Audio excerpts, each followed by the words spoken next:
shoreline of faith. 8 lessons from Joseph for everyone who's still waiting on God. Think about the last time you genuinely believed something was going to happen for you. You had the dream. You had the confirmation. You had those moments where everything inside of you said, "This is it. This is finally moving." And then, nothing. Days turned into months. Months turned into years. And somewhere deep in that silence, a question started forming in the back of your mind. A question you were almost too afraid to say out loud. What if God changed his mind about me? I want you to sit with that question right now. Not because I'm going to minimize it or wrap it in a quick theological answer, but because that question, that precise fear, is the exact place where we need to begin today. Because the man we are going to talk about lived inside that question for 13 years.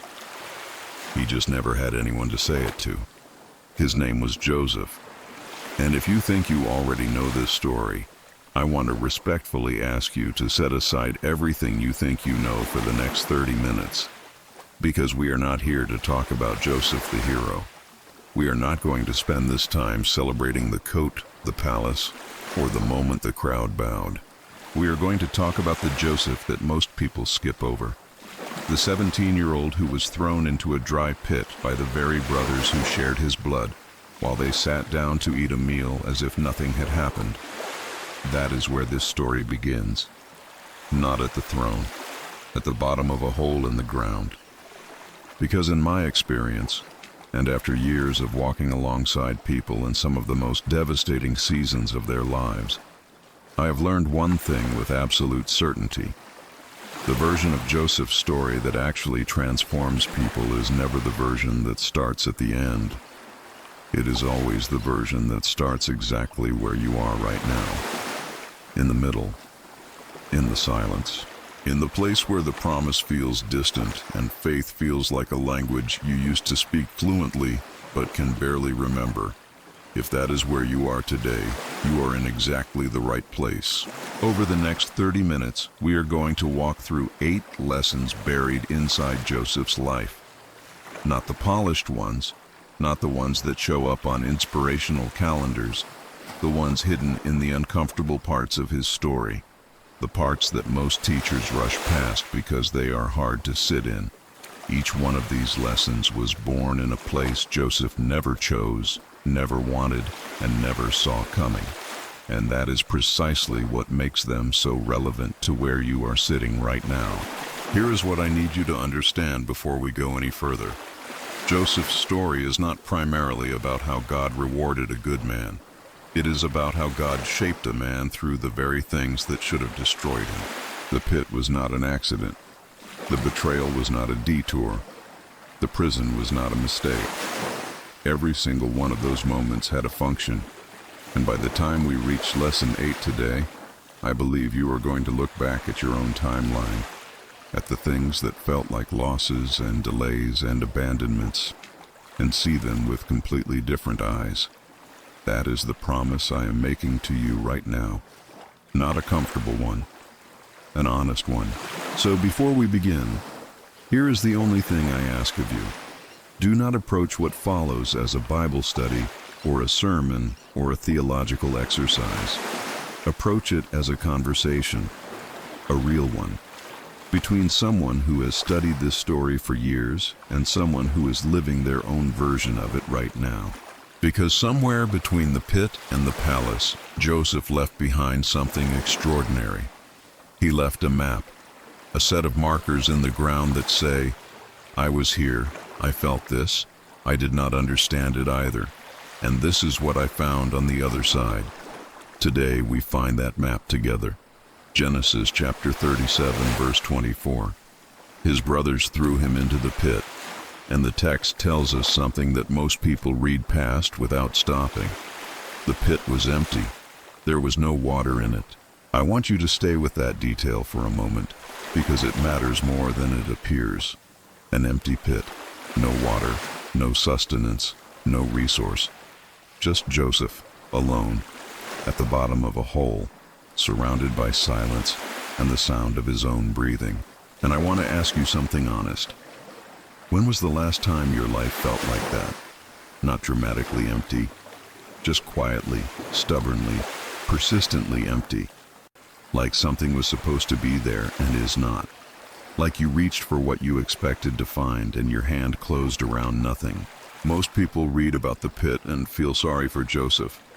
I understand that response. But I want to offer you a completely different lens today, because I believe we have been reading this passage with the wrong emotional framework. The pit was not where Joseph's story ended. It was where Joseph's identity began to be tested for the first time. Before the pit, Joseph had everything layered on top of him. He had his father's favor. He had the coat. He had the dreams that made him stand out in a room. He had an identity that was almost entirely constructed by external things. Things given to him. Things attached to him from the outside. The pit stripped all of it away in a single afternoon. And here is what I have come to understand after years of sitting with people in their darkest seasons. You never actually discover who you are when everything is going well. You discover who you are when everything that was covering you is removed. When the title is gone. When the relationship is over. When the financial security disappears. When the people who defined your worth walk away. That is not a crisis. That is a revelation. Joseph in that pit had nothing left but himself and whatever he genuinely believed about God. No performance, no audience, no coat. Just the raw material of who he actually was underneath everything that had been piled on top of him. And God needed to know what that material was made of. Not because God did not already know, but because Joseph needed to know. There is a process that metallurgists use called refinement, where raw metal is subjected to extreme heat so that everything impure rises to the surface and can be removed. What comes out the other side is not the same substance that went in. It is a more concentrated, more pure, more powerful version of itself.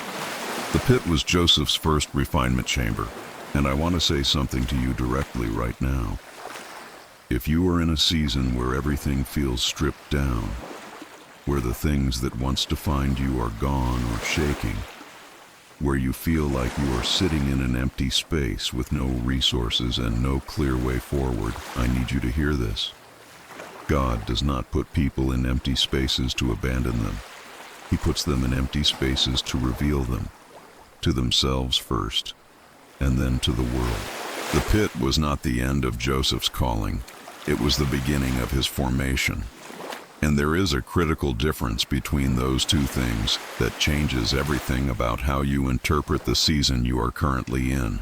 Here's the question I want you to carry into the next few minutes, not as a theological exercise, but as a genuinely personal one. What has this season removed from you, and who are you without it? Because the answer to that second question is the most important thing you could discover right now.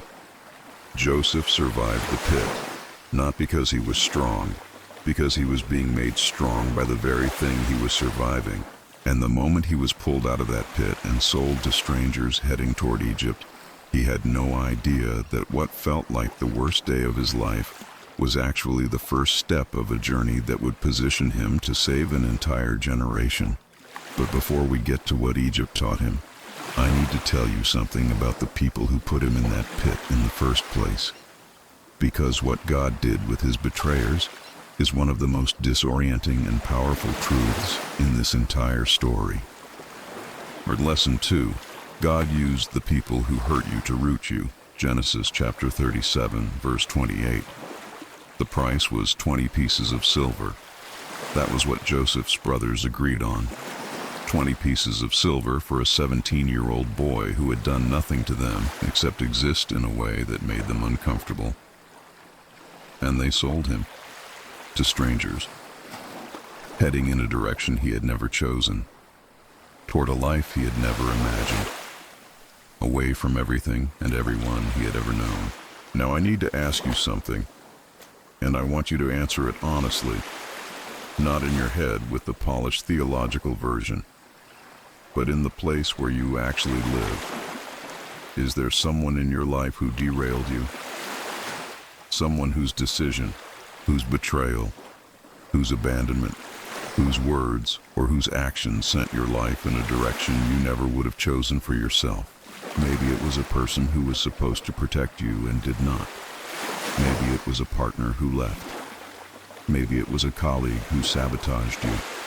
Maybe it was a friend who disappeared exactly when you needed them most. Maybe it was a family member who chose themselves over you in a moment that cost you everything. If that person came to mind right now, I need you to stay with me very closely for the next few minutes, because what I am about to say is going to feel deeply uncomfortable before it feels liberating. God knew about that person before they did what they did. Not only did he know, he was already working inside the consequences of their choice before they even made it. Joseph's brothers thought they were getting rid of a problem. They thought they were eliminating a threat, a dreamer who made them feel small, a favorite son who reminded them of what they were not. They made a calculated, cold-blooded decision for entirely selfish reasons, and not one of them gave a single thought to where that decision would take Joseph, or what it would ultimately cost them. But here is the part that changes everything. Without that decision, Joseph never arrives in Egypt. Without Egypt, he is never in Potiphar's house. Without Potiphar's house, he never ends up in Pharaoh's prison. Without Pharaoh's prison, he never interprets the dream. Without the dream, he never stands before Pharaoh. Without standing before Pharaoh, he never becomes the second most powerful man in the ancient world. And without that position, millions of people, including the very brothers who sold him, would have died in a famine that no one saw coming. The people who tried to remove Joseph from the story were, without knowing it, the very instruments God used to write the most important chapter of it. Now I want you to think about your own timeline. The person who betrayed you, the door that closed in your face, the relationship that ended, the opportunity that was taken from you. What if, in ways you cannot fully see yet, that thing that felt like an ending was actually a rooting? What if the pain of that moment was the mechanism God used to get you out of a place you were too comfortable in, too attached to, too afraid to leave on your own? I am not asking you to minimize what was done to you. What Joseph's brothers did was wrong. There is no version of this story where throwing your brother into a pit and selling him into slavery gets reframed as a good thing. The wrongness of it is real. The pain of it was real. The injustice of it was real. But here is what I have learned about God's sovereignty. And I say this carefully, because it is one of the most serious truths I have encountered in Scripture. God does not approve of every action that human beings take, but he reserves the right to take every action, even the cruel ones, even the unjust ones, even the ones born from pure selfishness, and bend them toward a purpose that those actions were never intended to produce. Joseph understood this. We know he understood it because of what he said to his brothers years later, in one of the most stunning moments of reconciliation in all of human history. He looked at the men who had destroyed his life and said, "You intended to harm me, but God intended it for good, to accomplish what is now being done." That sentence deserves to stop you completely. Not "you meant well, but it went wrong."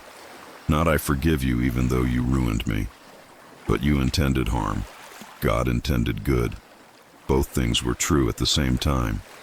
This is not a passive statement. It is not resignation. It is the most sophisticated theological understanding a human being can arrive at after years of walking through pain without losing faith. It is the statement of a man who looked back at the most devastating chapters of his life and chose to see the thread of divine purpose running through all of it, even the chapters written by people who wished him harm. And I want to offer you something practical right now, because this lesson cannot stay theoretical.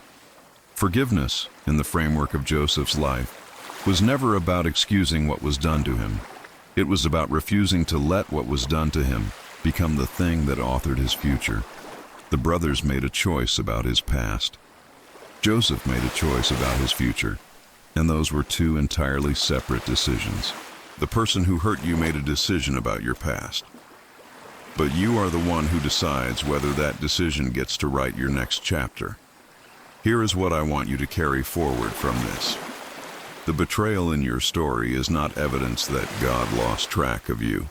It may be the most uncomfortable evidence that He is actively routing you toward something you would never have found any other way. That does not make the pain smaller, but it does make the pain purposeful. And there is a profound difference between pain that means nothing and pain that is going somewhere. Joseph arrived in Egypt broken, disoriented, and owned by strangers. And in that foreign place, with nothing familiar around him, he did something that most people in his position would never think to do. He went to work. And the way he worked in that house, in that impossible situation, with that impossible assignment, is the lesson that the culture we live in today most desperately needs to hear. Genesis chapter 39, verses 2 through 4. Joseph was now in Potiphar's house, a slave in a foreign country, working inside a system he had never consented to, surrounded by a language and a culture that were not his own. Everything about his external circumstances said, "This is not where you belong." Everything about his situation said, "You have every right to shut down, to perform the minimum, to go through the motions until something changes." And he chose excellence anyway. The text says the Lord was with Joseph, and that he became a successful man. And Potiphar saw that the Lord was with him, and that everything Joseph did, the Lord made it succeed. So Potiphar put Joseph in charge of his entire household. Now I want to slow down right here, because there is something buried in this passage that most people read straight past, and it is the detail that changes the entire meaning of this moment. Potiphar did not promote Joseph because Joseph asked for a promotion. He did not promote him because Joseph performed well on an evaluation or made a compelling case for his own advancement. He promoted him because he observed something. He watched what Joseph did when Joseph had nothing to gain from doing it well. He watched what Joseph produced when the audience was nobody important. He watched how Joseph treated responsibilities that were beneath what Joseph was actually capable of. And what he saw was someone who gave everything regardless of the return. I want to ask you something that I think is worth sitting with for an honest moment. How do you work when no one significant is watching? Not how do you perform when you know results are being measured or when someone you want to impress is in the room. How do you actually show up on the ordinary Tuesday when nothing is at stake and nobody is paying attention and the task in front of you is not the task you believe you were made for? Because here is what I have observed over years of mentoring people in their faith and their vocation. Most people are saving their best for later. They are holding their full effort, their full creativity, their full commitment in reserve for the moment when the opportunity finally matches the size of what they believe they carry inside them. And in doing that, they are making a mistake that costs them far more than they realize. God does not look at your potential and say, "I will release the assignment when you feel ready." He looks at your faithfulness in the current assignment and says, "I will release more when I see what you do with this." Joseph was a slave. That was not a stepping stone he chose. That was not a strategic entry-level position in a 5-year plan. That was the bottom. And he treated it with the same standard of excellence he would have applied if he had been managing his father's entire estate back in Canaan. That choice, that daily, invisible, unrewarded choice to give his best in a place that deserved far less than his best, was not just a character trait. It was a preparation strategy that God was orchestrating from the outside. Let me say something to you that I think the culture around us has made genuinely difficult to believe. Visibility is not the reward for excellence. Visibility is the byproduct of a character that has been built in the absence of visibility. And if you build your excellence on the foundation of being seen, the moment the audience disappears, your excellence disappears with it. Joseph built his excellence on something that had nothing to do with Potiphar's opinion of him. It was rooted in something internal, something that stayed consistent regardless of his circumstances, regardless of his title. regardless of whether anyone was observing the quality of what he was producing. And that consistency, that stubborn, quiet, persistent consistency in the place no one would have blamed him for abandoning, is what made Potiphar trust him with everything. Think about your own life right now.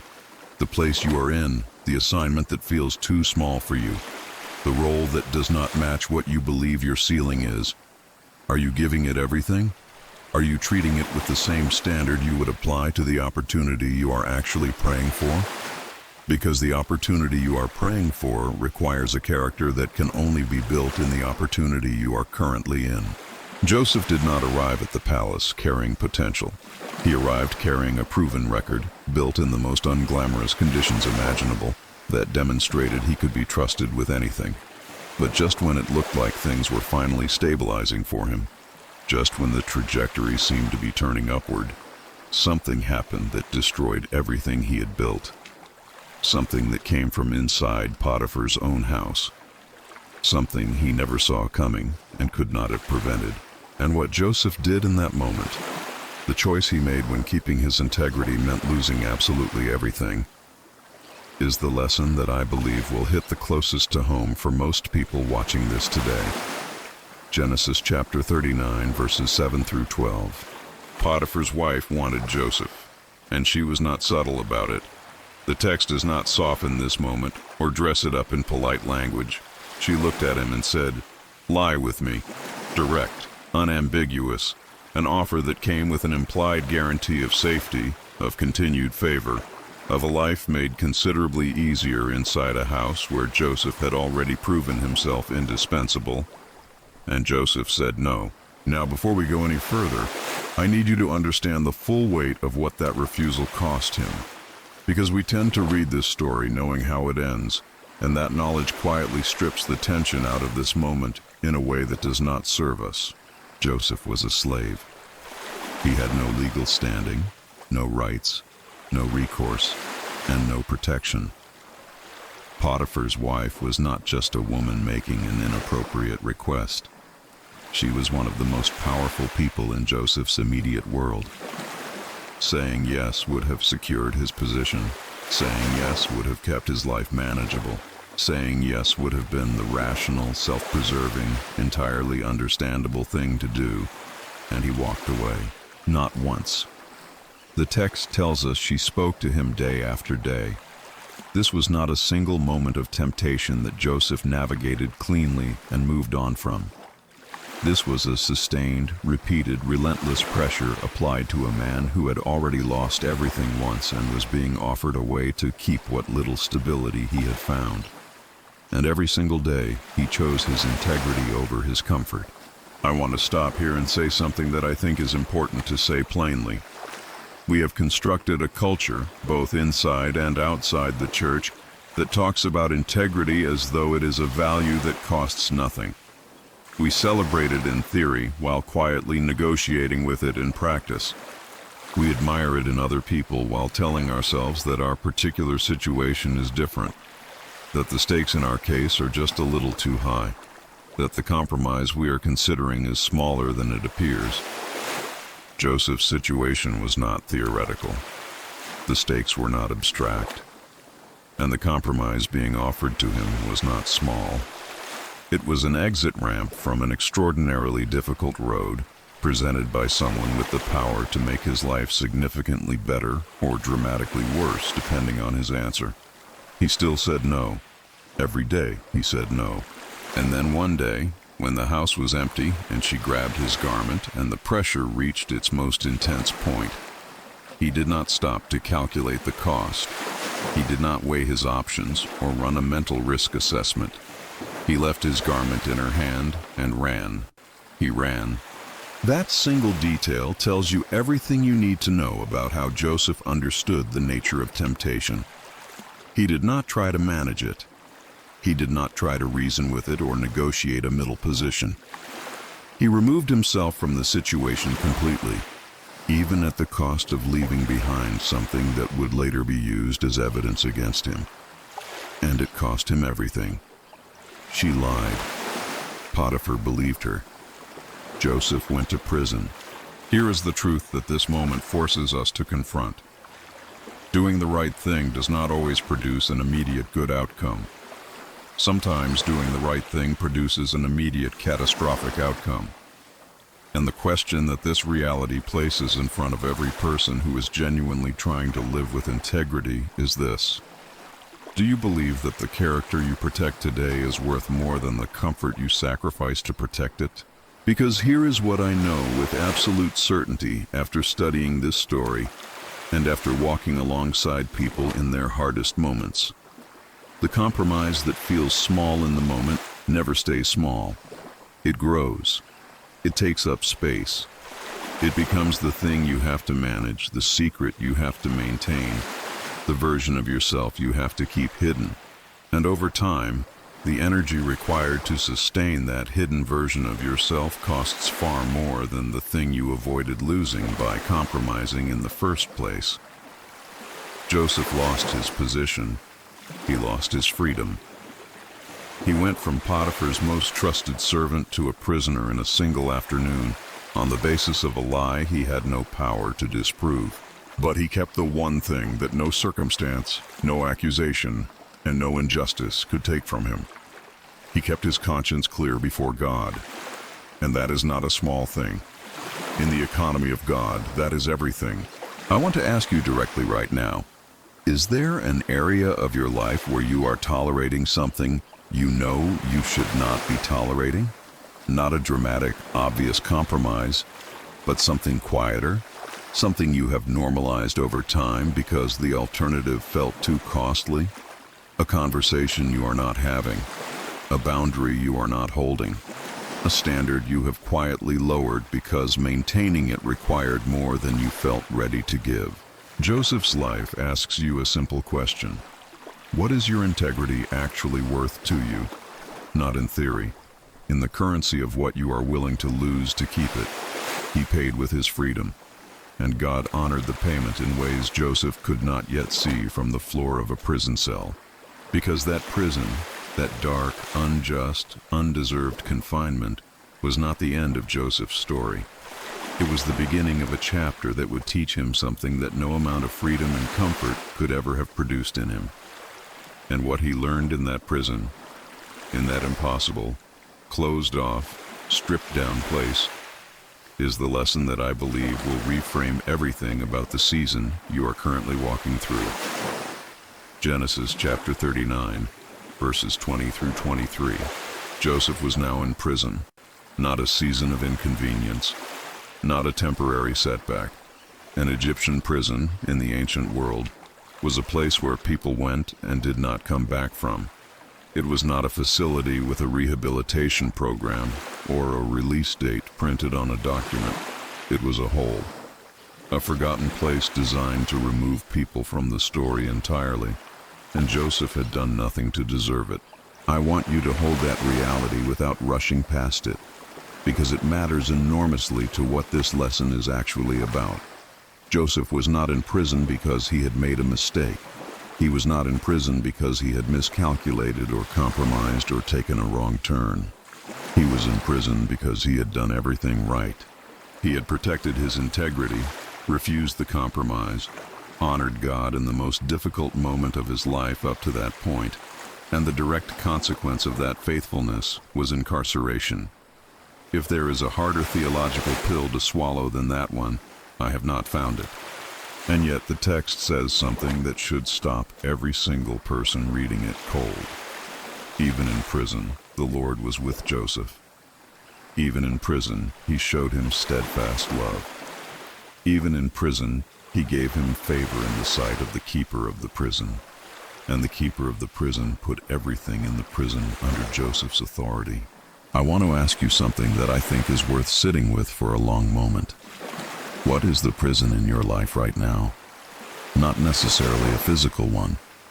The word prison, in the context of this lesson, refers to any space where your options feel closed, where your freedom feels restricted, where you are operating inside a set of limitations you did not choose and cannot immediately escape. Maybe it is a financial situation that has narrowed everything down to survival. Maybe it is a health diagnosis that has redefined the boundaries of your daily life. Maybe it is a career that feels like a ceiling rather than a floor. Maybe it is a season of waiting so prolonged and so silent that it has started to feel like a permanent address rather than a temporary stop. Whatever your prison looks like, here is what I need you to hear. The same God who was with Joseph in Potiphar's house did not leave when Joseph walked through the prison doors. His presence did not require Joseph's freedom to remain active. His purpose did not require favorable circumstances to continue moving forward. And here is the part of this story that most teachers do not spend enough time in. Inside that prison, Joseph developed the most critical skill of his entire life: the ability to interpret dreams. The very ability that would bring him before Pharaoh. The very ability that would position him to save an entire civilization. That skill was not developed in Potiphar's house, where things were going well. It was not developed in Canaan, where he was comfortable and favored. It was developed in a prison, in confinement, in the place that looked from the outside like the end of everything. God did not send Joseph to prison despite his plan. He sent him through prison because of his plan. There is a concept in the natural world that speaks directly to this. When a diamond is formed, it requires two things that seem to work against each other: intense heat and extreme pressure. Both of them together, sustained over time, on a substance that most people would have discarded as ordinary carbon. And the result of that process is the hardest, most brilliant substance found in nature. Comfort does not produce diamonds. Pressure does. And God, who knows exactly what He is building inside of you, knows precisely what kind of pressure is required to produce it. He does not apply more than is necessary, but He does not remove it before the process is complete. What I want you to genuinely consider right now is this: what is your confinement teaching you that your freedom never could? What capacity is being built inside you right now, in the limitations of this season, that could not have been developed any other way? Because Joseph's prison was not a punishment. It was a curriculum, a highly specific, divinely designed curriculum that gave him exactly what he would need when the moment came that everything depended on him having it. The prison qualified Joseph for the palace, not despite its darkness, because of it. But here is where the story takes its most devastating turn. Because just when a door appeared inside that prison, just when a human connection formed that looked like it might finally be the breakthrough Joseph had been waiting for, that door closed. The person who could have helped him walk out of that prison forgot him completely. For 2 full years. And what happened in Joseph during those 2 years of being forgotten is the most human, most honest, most quietly heartbreaking part of this entire story. And it is also the part that holds the answer to the question you have been afraid to ask out loud. Genesis chapter 40 verse 23 through Genesis chapter 41 verse 1. The cupbearer walked out of prison a free man, and Joseph watched him go. He had interpreted the dream accurately. He had asked for one thing in return, one single, reasonable request. Remember me when things go well for you. Mention me to Pharaoh. Get me out of this place. And the cupbearer forgot him. Completely. Immediately. Without a second thought. 2 years passed. I need you to understand what 2 years of silence feels like when you are inside a prison you did not deserve, waiting on a door that someone promised to open and never did. This is not 2 years of mild disappointment.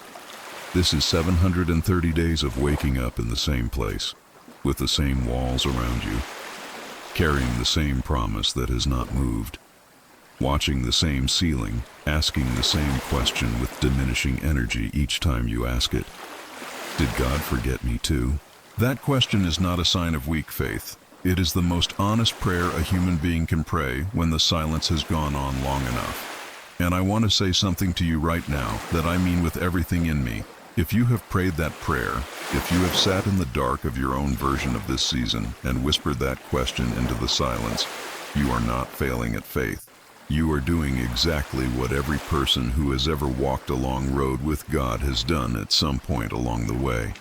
The question is not the problem. What you believe in the silence of that question is everything. Because here is what was true about Joseph's situation that Joseph could not see from inside it. God had not forgotten Joseph. God had never needed the cupbearer to remember Joseph in the first place. The cupbearer was not the mechanism of Joseph's deliverance. He was a distraction from the real mechanism that God was already putting into position. While Joseph was waiting on a cupbearer, God was arranging a dream in the mind of the most powerful man on earth. Read that again and let it land properly. The thing Joseph was waiting for was never going to come from the direction he was looking. God was not slow. God was not absent. God was not reviewing the situation and trying to figure out what to do next. He was already 3 moves ahead, setting up a moment so precisely orchestrated that it required a specific dream, in a specific mind, at a specific time, so that when Joseph finally walked out of that prison, he would walk directly into the room where his entire destiny would pivot in a single conversation. The cupbearer's forgetfulness was not a delay in God's plan. It was a component of it. Now I want to speak to something very specific that I think many people in a prolonged season of waiting are silently carrying. There is a particular kind of exhaustion that sets in when you have placed your hope in a human being to open a door for you, and that person has let you down. A mentor who did not come through. A connection who promised to make a call and never did. A relationship that was supposed to be the thing that changed your trajectory, but ended before it could. A door that opened just wide enough to see the light on the other side and then closed again. That specific disappointment carries a weight that is different from general hardship, because it is not just the loss of the opportunity, it is the loss of the belief that the opportunity was real. And when that happens enough times, you begin to stop holding your hope in open hands and start closing your fists around it, protecting it from being disappointed again. Joseph had every reason to close his fists. He had been betrayed by his brothers, falsely accused by Potiphar's wife, and forgotten by the one person in a position to help him. 3 times, a human being had failed him at a critical moment. 3 times, the door that looked like the way forward had turned out to be something else entirely. And yet the text does not show us a Joseph who had shut down. It shows us a Joseph who was still functioning, still present, still available, still the person that God could use the moment the right moment arrived. That is not a small thing. That is the most demanding spiritual discipline in the entire story. Remaining open after repeated disappointment is harder than almost anything else the life of faith requires of a person. But what made it possible for Joseph, and what makes it possible for you, is a single conviction that has to be settled before the waiting begins, because it is almost impossible to settle it in the middle of the wait. The conviction that God's memory of you is not dependent on any human being's memory of you, that His plan for your life does not live inside the decisions of people who may or may not choose to act on your behalf, that He does not require a cupbearer to move on your behalf when He already has a Pharaoh in position. The 2 years were not wasted. They were the final stage of a preparation that had been running since the pit in Canaan. And when Pharaoh's dream came, and no one in Egypt could interpret it, and the cupbearer's memory was suddenly and supernaturally activated, Joseph was not scrambling to get ready. He was already ready. The prison had made sure of it. And what happened the moment Joseph stood before Pharaoh, what he said and how he said it, revealed something about him that no comfort, no favor, and no easy road could ever have produced. It revealed a man who had been through the fire so many times that he no longer smelled like smoke. A man whose suffering had been so thoroughly surrendered to God that it had been converted into something the world had no category for. It had been converted into authority. Genesis chapter 41, verses 15 and 16. Pharaoh looked at Joseph and said, I have heard it said of you that when you hear a dream you can interpret it. And Joseph answered Pharaoh, it is not in me. God will give Pharaoh a favorable answer. I want you to stop at that exchange and look at it very carefully, because what just happened in those two sentences is one of the most significant moments in the entire story, and it is almost always read too quickly to absorb what it actually contains. Pharaoh had just offered Joseph the single greatest opportunity of his life. After 13 years of pits and slavery and prison and forgotten promises, the most powerful man in the ancient world was sitting across from him, asking for his help. This was the moment. The room was full. The stakes were absolute.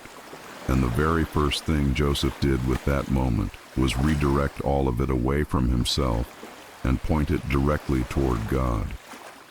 Not as a performance, not as a rehearsed display of humility calculated to impress the room, but as the most natural, instinctive response of a man whose suffering had so completely dismantled his reliance on his own ability that pointing to God was not the religious thing to do, it was simply the true thing to do. That is what prolonged, surrendered suffering produces in a person, and it is a quality that cannot be manufactured, cannot be imitated, and cannot be shortcut. I have sat across from people in ministry and in life who carry what I can only describe as a particular kind of weight in their words, not volume, not charisma, not the polished confidence of someone who has studied communication and learned to project authority. Something different, something quieter and simultaneously more powerful than any of those things. The kind of presence that makes a room lean forward without the person in it raising their voice. And without exception, every single person I have ever encountered who carries that quality has a story behind them that most people never see. A season, sometimes multiple seasons, of genuine, unresolved, undeserved suffering that they chose to walk through without abandoning their faith or their integrity.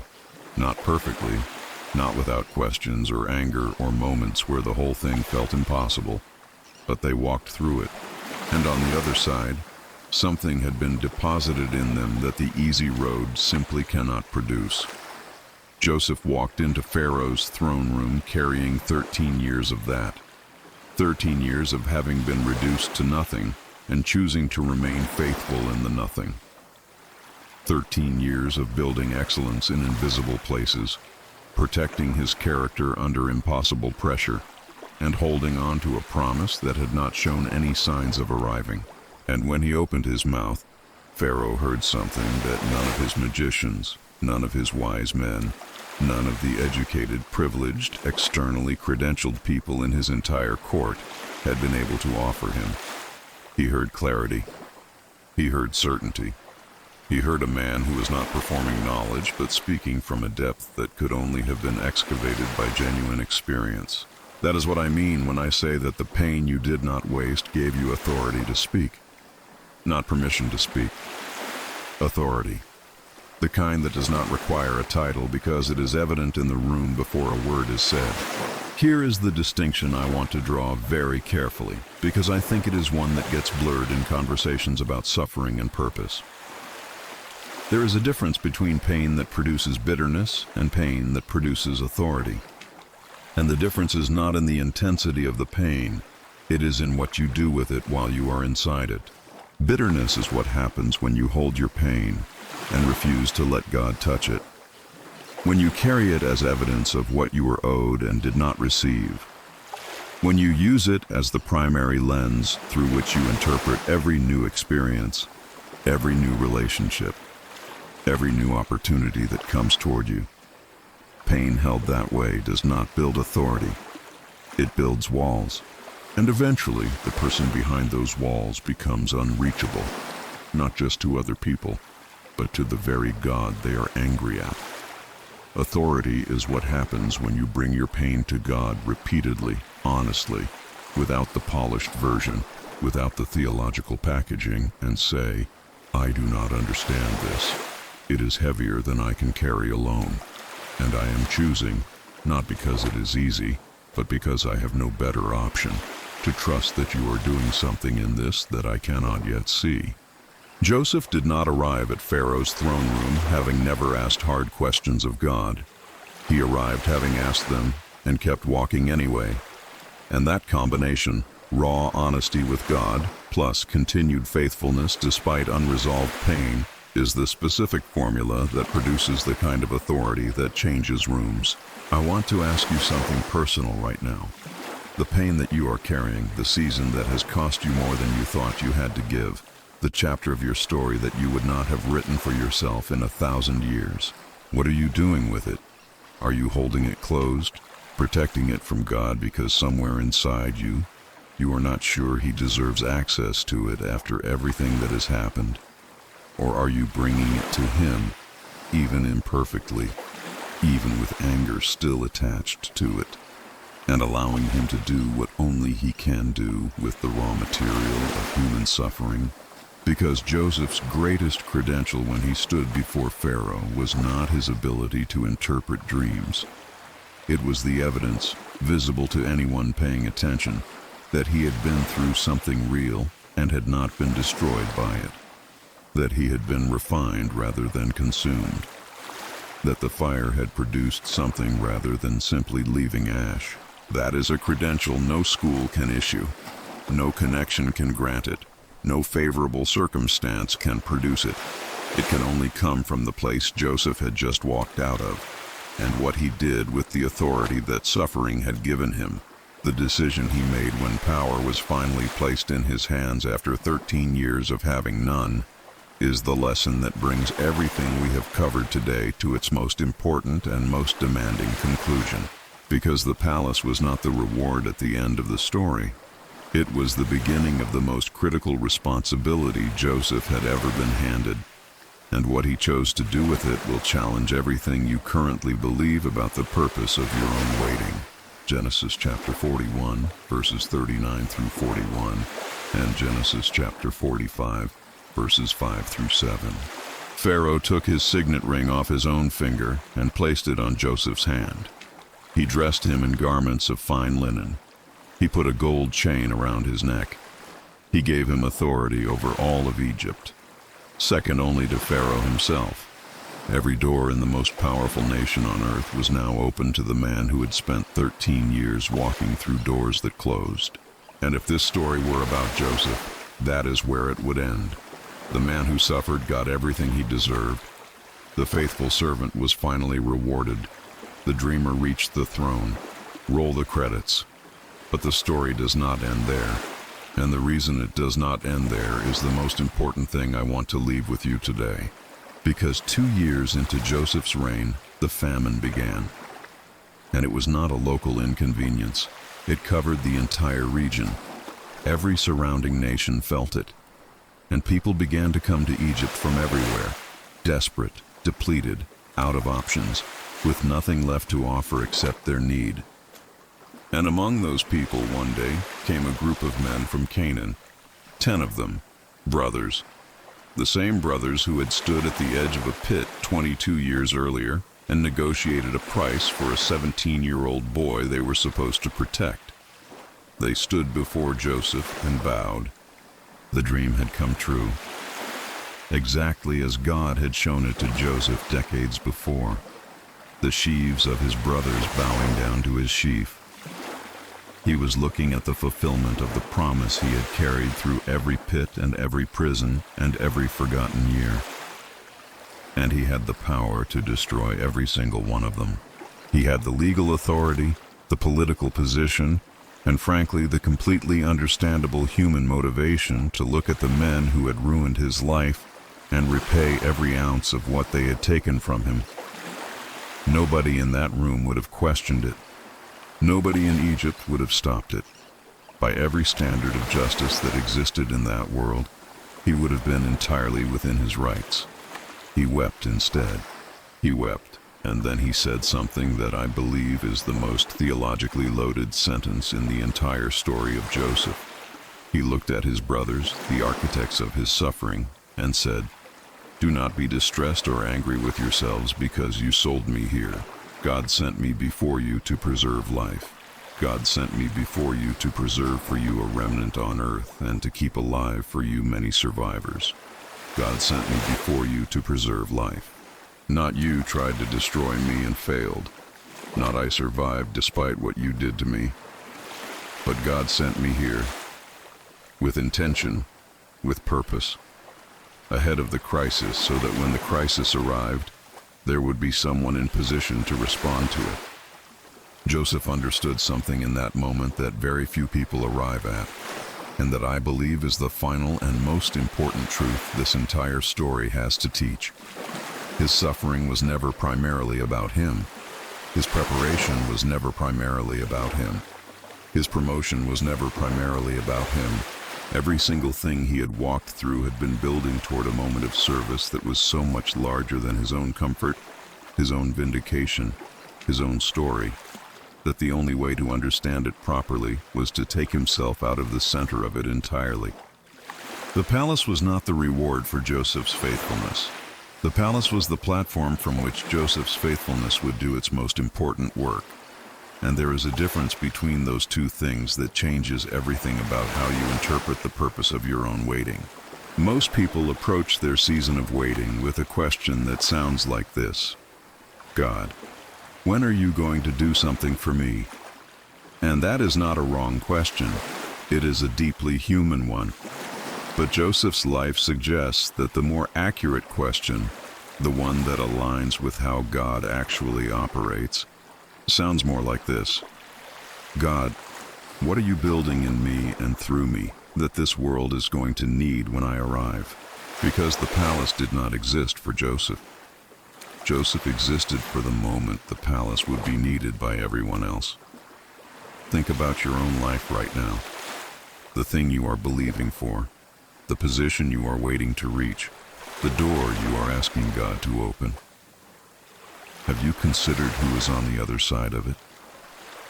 Not just what it will mean for you when it arrives, but what it will mean for the people whose survival may depend on what you carry through it.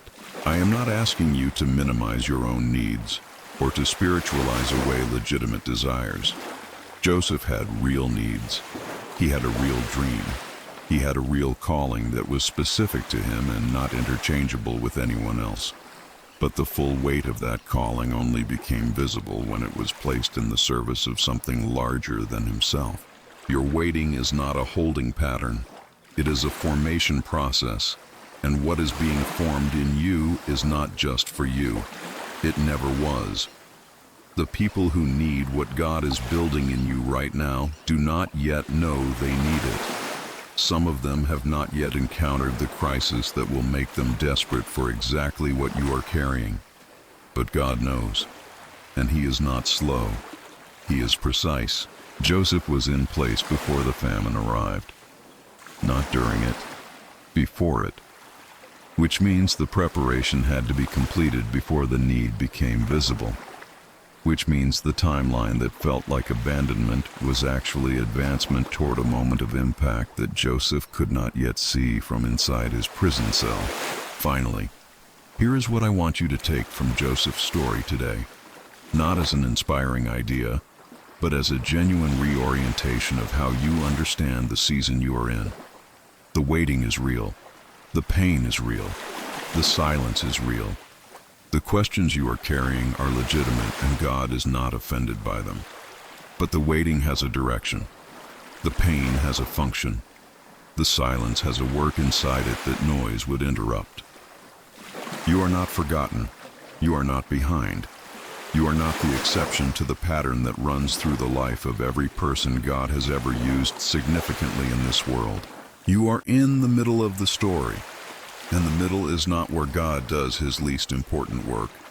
It is where He does His most essential work, in the part no one sees, in the place that feels the most like nothing is happening, in the quiet, demanding, unglamorous process of building a person who will be ready when the moment arrives that requires everything they have become. Joseph was ready, because he had been made ready by the very things that tried to unmake him. And if you are still in that process right now, still in the pit or the prison or the forgotten years, I want you to hear this as clearly as I know how to say it. God is not finished. He is not distracted. He is not reconsidering. He is building something in you that the world is going to need, and He will not release you into that assignment one single day before you are fully equipped to carry it. The promise is still yours. The destiny is still intact. And the preparation, as uncomfortable as it is the most concrete evidence you have that God takes what He placed inside you seriously enough to build it properly. We started today at the bottom of a pit with a 17-year-old boy who had done nothing wrong, surrounded by silence and dry walls and the sound of betrayal fading into the distance above him. And we end here with a man standing in the most powerful room on earth, holding a ring that was not his a single day before, looking at the brothers who sold him and choosing, with full authority and full awareness of what that choice cost him, to call what they intended for evil the very hand of God moving him toward the people he was made to serve.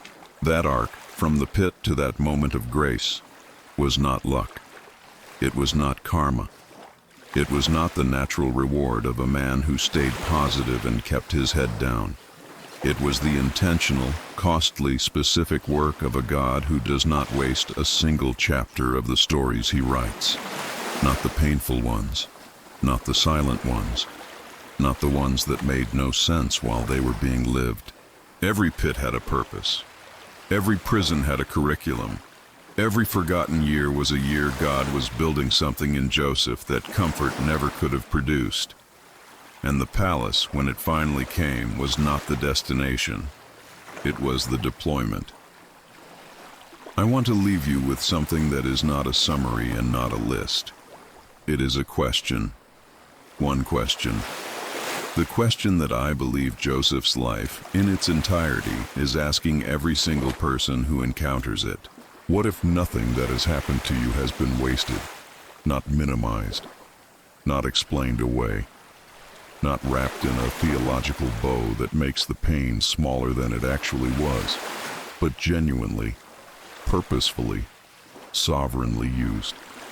Every betrayal, every closed door, every year that felt like silence, every moment you held on without knowing why. What if all of it, every single piece of it, has been the hand of a God who knew exactly what He was building and refused to cut corners on the process? You are not at the end of your story. You may not even be close to it yet. But you are exactly where the author intended you to be on this specific page. And He does not lose His place. If something in this conversation landed in a place inside you that needed to be reached, I want to know which lesson it was. Not because this channel needs the engagement, but because your story, the real version of it, the one you are actually living right now, may be exactly what someone else in this comment section needs to read today to keep going. Joseph's brothers needed to know he had survived the pit before they could believe there was any hope left for them. Someone watching this right now needs to know you survived yours, so tell me below. Which lesson met you where you are? And if this conversation helped you see your season differently, share it with one person who is in their own pit right now and does not yet know that God has not lost track of them. The promise over your life is still intact, the process is still running, and the story is far from over.